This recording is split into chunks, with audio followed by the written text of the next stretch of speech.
I literally just got done talking about in the last video. Well, particularly that video was about the whole Patriot Act extension, how that comes after your Fourth Amendment rights. But I also emphasized just how somebody like Nancy Pelosi and company have also kind of made their attacks towards First Amendment in a way as well. And if they can't make you shut up, they try to use tactics to demean you as a person, run you into the mud, so that people don't, or at least they hope, won't listen to what your message is. I literally just got done talking about that. And then I see this NBC News article. The same old crap coming from another news outlet being pushed by the corporate status quo. I'm not going to tell you what it's about yet. We're just going to go ahead and read it. And then you will see exactly what I'm talking about. So let's take a look. So straight from NBC News. Russian web trolls boo Biden often boost Gabbard, report finds. And this is all just headline here. For Russia, Biden is to 2020 what Hillary Clinton was to 2016. Researchers from the Foreign Policy Research Institute say in a new report. So there you go. There's the headline. Russian trolls are booing Biden just to boost Tulsi. In other words, implying that Tulsi's in bed with Russia again. Now, what do they have to say about all this? Among Democrats running for president, Tulsi Gabbard is popular with Russian propagandists, while Joe Biden draws the most criticism according to a new analysis. Mentions of Gabbard, a Hawaii congresswoman, by English-language Russian propaganda outlets were 46% favorable and 44% unfavorable. A research team from the Foreign Policy Research Institute found after analyzing more than 1,700 news stories put out by Sputnik and Russia Today, or RT, she was the only Democratic candidate with more favorable than unfavorable mentions. References to the former vice president, by contrast, were 3% favorable and 53% unfavorable. The rest were neutral. For Russia thus far, Biden is to 2020 what Hillary Clinton was to 2016. Quote, when I watched Russian state-sponsored content and social media trolling headed into the election 2016, it was overwhelmingly negative toward Hillary Clinton. The same could be said today of former Vice President Biden, end quote, said Clint Watts, a former FBI agent and NBC News contributor who led the effort. Quote, RT and Sputnik content in total volume is exceptionally higher for Vice President Biden, more so than normal U.S. election coverage.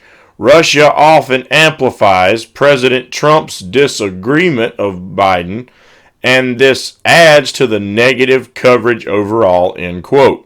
For its report, the nonpartisan Foreign Policy Research Institute's Foreign Influence Election 2020 project assembled a research team to analyze what Kremlin state-sponsored news outlets say about the 2020 U.S. election and the presidential candidates.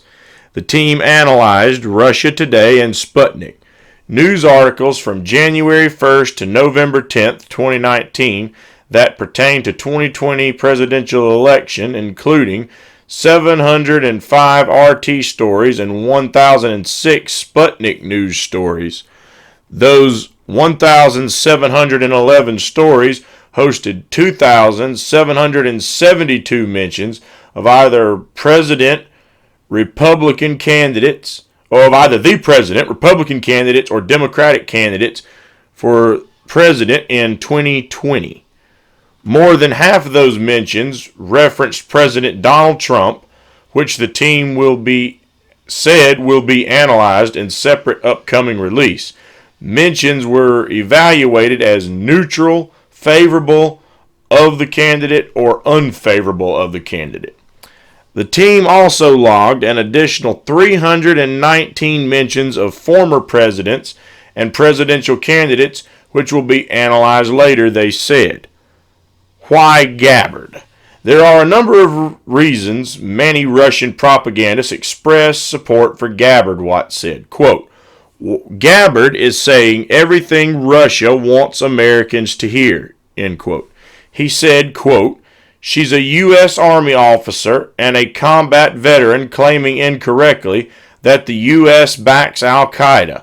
She calls the U.S. an imperialist power that should withdraw from the world. Her anti-war stance as military member is shaming of U.S. establishment leaders. It is a wonderful vehicle for the Kremlin to divide the political left and pit populists against the establishment, end quote. Where should I even begin with this horse shit? Seriously. So, point number one, I'll just start here. This is the exact thing I've been talking about just how freaking sorry and corrupt the news is.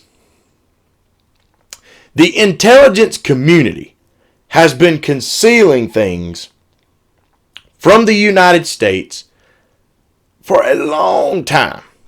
The intelligence community has been lying to the citizens of this country for a long time. They are very, very corrupt. Very corrupt. Hence, Chuck Schumer's little comment about Donald Trump. You don't mess with the intelligence agency because they got 6 ways from Sunday of coming back to get you. Okay? So he admitted that. I believe on Rachel Maddow's program, I think it was. Okay? And yet, who do these news outlets bring in to be contributors? Who do they pay for their opinions? Who do they pay to hear what their 2 cents is on the matter? Frickin' political hacks and people in the intelligence agency. People who've lied under oath. People who've done things that violate your rights. That's who they want as part of their network. That's who they want to hear from. That's who they want to talk to. And they're continuing to push the narrative that the only reason that these Russian trolls are backing Tulsi Gabbard is because she has to be, and they didn't say it there, but anyone with half a brain is going to look at that, read that, hear that, and say they're trying to tie Tulsi to Russia. Still at it. They're still at it. And they're trying to say, well, look what they do to Joe Biden. They boo Joe Biden all over the place. Oh, but they cheer Tulsi on. So, there's this new concept, NBC and Mr. Watts. There's this nice thing. I'm pretty sure it just got invented a week ago. And it's called, you can have an agreement or disagreement with someone. You never heard that before, huh? That's new to you in your nice little corporate world, huh? You've never heard that just because you elites agree with someone, we don't have to. We don't have to kiss your asses. We don't have to vote for your status quo candidate. We don't have to vote for the candidate that's going to tell the American blue-collar worker to bend over so I can give you a swift kick up your ass. We don't have to vote for that guy. No. We don't have to keep accepting the same old bullcrap that's outsourced our jobs, negotiated free trade deals, committed war crimes, and put a stain on this country as far as the view goes in the rest of the world because of our foreign policy over the last many years. We don't have to vote for those people. And just because we don't like them and don't want to vote for them does not mean we are bending over kissing Vladimir Putin's ass. What a freaking ID10T, man. Jesus. I mean, this is simply ridiculous. And here's the thing. For all the people out there on the left who don't like Donald Trump, but were willing to listen to this whole Russiagate propaganda about Trump, now do some of you understand why they were only helping Donald Trump? Now do you understand why he kept saying fake news? Why it kept landing with his base? Because all of you out there who like Tulsi Gabbard, if you hadn't already noticed this, they're doing the same thing to Tulsi Gabbard, and it's resonating with her base because and in her case, she is become a martyr. She has become a martyr. Okay? But the establishment pushing this narrative, it's simply ridiculous. And I want to add one more thing. By no means am I saying that everyone should watch Arty America because it is the perfect news outlet. No. I'm not saying that at all. I've watched segments on Arty America, and I've had my disagreements with them. And yes, they are funded by the Russian government. Now, I'm not a huge fan of government-sponsored news. However, whatever the reasoning is, I won't dispute. They tend to put out more accurate, truthful, and informative news than over half of these other news networks out there. See, while CNN and MSNBC and CBS and ABC and all these ass clowns were talking about Stormy Daniels, and Russia, and now their impeachment quid pro quo. You hear some of that on RT, but then you also hear things actually going on in the world around you. Take that story I just covered in my last video. The extension of the Patriot Act. I said in that video, if you hear it on one of these news networks, it will be brief and minimum, and they won't do much discussion. They'll go right back to their stories. Now, I'm going to make a prediction as to which news network is probably actually going to really talk about that issue. Who's going to really talk about that problem? Who's going to take some time to actually discuss it and inform some people? I'm going to make a prediction that if anybody does it, that it would definitely be Arty America.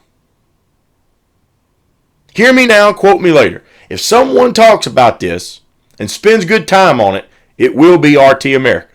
Now, there may be some other online news outlets, but, as far as TYT and all these other places are concerned, YouTube channels like this, Secular Talk, Jimmy Dore, Progressive Voice, Tim Black, and so on and so forth, all these different news networks that are online, for example, take them aside.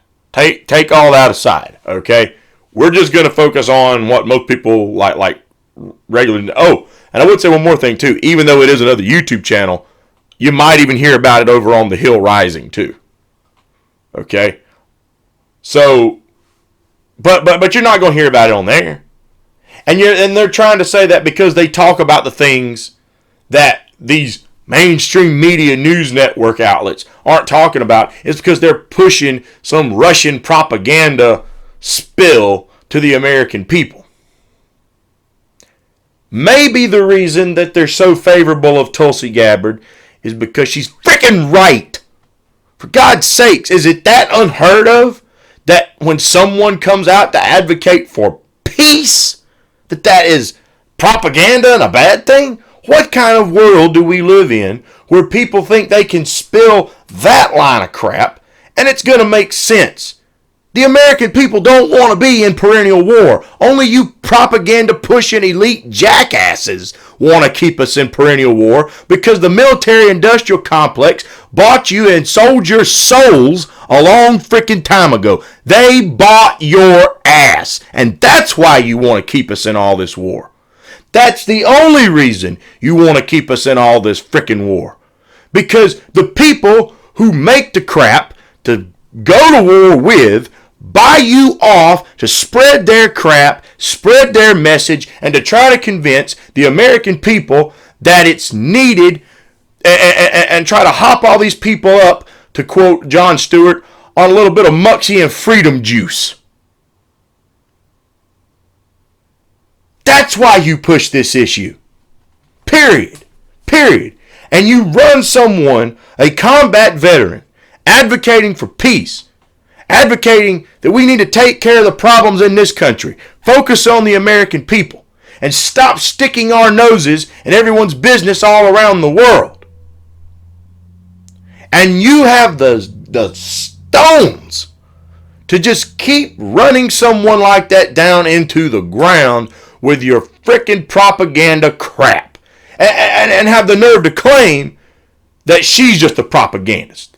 And that all these people, I guess like myself, and other people who like Tulsi Gabbard, we're all just propagandists too. So yes, a blue-collar guy in Spartanburg, South Carolina, that doesn't even make $100,000 a year, doesn't even make $50,000 a year on my own income. Me and my wife together may be making close to that much. But a guy in a small town who's driving a 2013 Camry and has a 1990 F-150 and his wife has a 2012 Dodge Avenger. Yeah, we're not driving Cadillacs. We're not driving Mercedes. We're not driving BMW. Matter of fact, we live in a, like I said, Spartanburg, South Carolina, small town, and we don't even have a brick house. We've got what some people would consider a modular home on a brick foundation. Yep, I'm a Russian asset. Oh boy. No kidding. You really expect people to believe that somebody like me or all these other people out there are just Russian propagandists? No, it's because we know what's been screwing us over. And the type of politician that's been screwing us over are the Joe Biden politicians. The corporate Democrats and the corporate Republicans that only care about their pocketbook and Wall Street and the rest of their donors. And when we hear someone like Tulsi Gabbard come out and say, we need to stop spending all this money on all this war and start spending money right here in the homeland to take care and fix this country, it's the correct message, it's the right message, and it's something we should have been doing in this country for a very long time. And I agree with it, not because I like Russia, not because I want to move to Russia. I would never want to live in Russia. It's too freaking cold. I am perfectly content right here where I am at. My like of Tulsi Gabbard has nothing to do with Russia or Vladimir Putin. It has to do with the fact that here is a candidate speaking truth to power and not afraid to speak up against the mainstream media, the corporate Democrats, the corporate Republicans, and all of this corruption. She has the stones to tell the truth. That's why I like her. That's why she has a big grassroots movement behind her, because people can feel her sincerity. And they especially felt it when she left her position in the DNC to stand up for what she felt was right, because she didn't like what the DNC was doing behind the scenes. And again, a news network, supposed news network, like NBC wants to bring this freaking FBI hack on to give his 2 cents to try and demean this woman and run her into the ground and keep pushing this Russia bullcrap. Freaking ridiculous. Absolutely ridiculous. And NBC, you should be ashamed of yourselves. You and all of you other news networks out there who push the real bad propaganda that you pretend other people are pushing. You're the real pushers of it. You're the ones who push us into war with your narratives, because the politicians who are being paid to go to war want you to. And some of their donors are probably even running ads on your frickin' news networks, giving you revenue. Yeah, I wonder how much you news networks take in from Raytheon or Boeing or Lockheed Martin.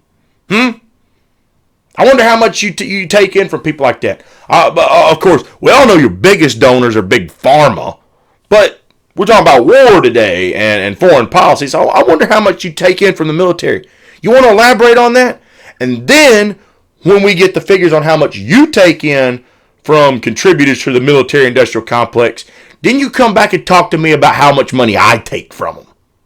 And I bet you there's going to be a huge difference in those figures. Because you know why? I haven't taken one freaking dime from them. And I don't ever plan to. Because this is a place where we're going to tell the truth. And we're not going to push bullcrap propaganda and run vets into the ground all for some political hit job. That's not what we're going to do on this channel. No. And every time ass clowns like you do it, I'll be here to call you out.